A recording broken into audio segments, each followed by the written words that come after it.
Now, this book has several long explanations of his illustrations of this particular principle. Right. Especially when we're dealing just the facts, especially for this chapter. Yeah. And so we want to take a look at these various illustrations so that we all understand clearly what he's talking about, right? So the first illustration he deals with, he calls religion kills. Right? He says, let me give you an example of a popular challenge to Christianity that is not based on fact, though many think it is. The protest goes something like this: religion is the greatest source of evil in the world. Right? More wars have been fought and more blood has been shed in the name of God than for any other cause. So religion kills. He says this myth is likely the most widely believed urban legend about religion. Atheist Christopher Hitchens' popular attack on theism is titled "God is Not Great: How Religion Poisons Everything." Right? And so he says, now here's how do we deal with this? Right? This religion kills objection. Right?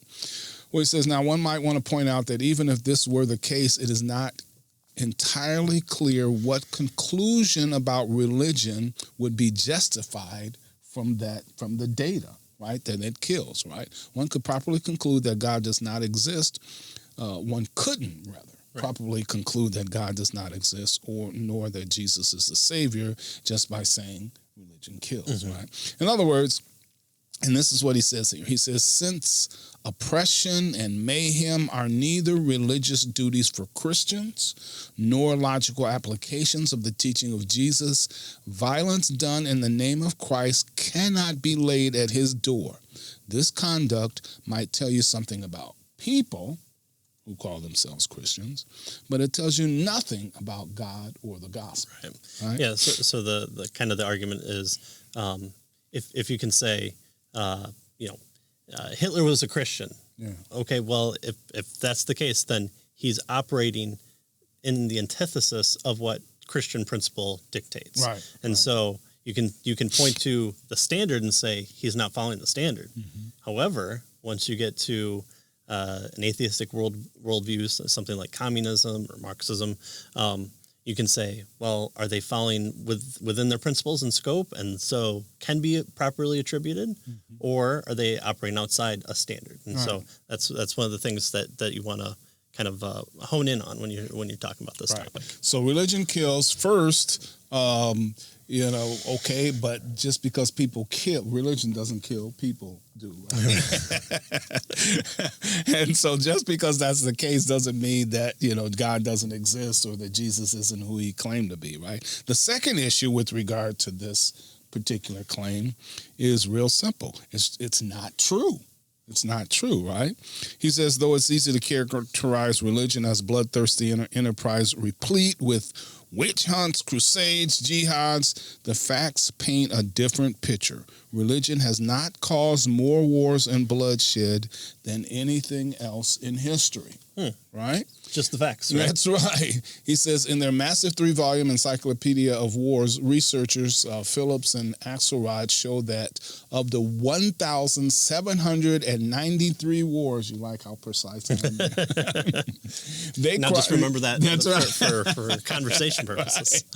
They chronicle over the last 5 millennia only 123, that is less than 7%, were motivated by religion.